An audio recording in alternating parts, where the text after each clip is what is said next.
scam ngao tala ijo ijing mod hada wakun ko yo usmai kam ni du ado kamana nga hamida telun maya wako rata unjun kamana nga hapada telu maya wako rata unjun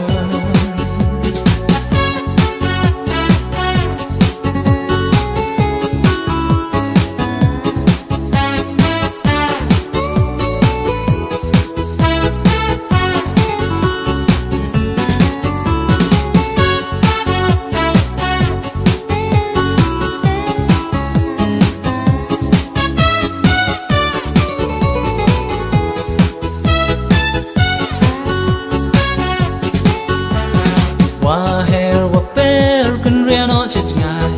yo ne imaya yo scam karai kam wa chi jur da ban tai ai yo po yo pin chi lam ter kisni wa hair wa per kan riano chit ngai yo ne imaya yo scam karai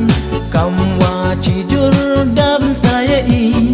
yo po yo pin chi lam ter kisni isnya wen sin de hum ni du humi itang wo hanga wong kalade wong am ye de pun kalam ye ni you were raya hami den hi do ya paron hi ngara jikan sai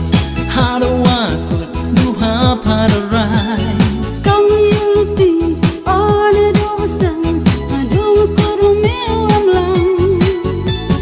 chi kan tiên đón hi qua ô tim đập hà hà đâu cả luồn ít nhau phơi yang nga kam kai to ki wa ki thwai isnya ye me wong ye de watai đã hôn y man xin du ha pa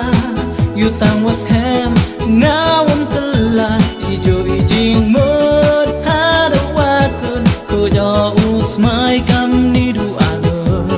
kamana nga hamida telun maya wako rata unjun kamwana nga hapada telu maya wako rata unjun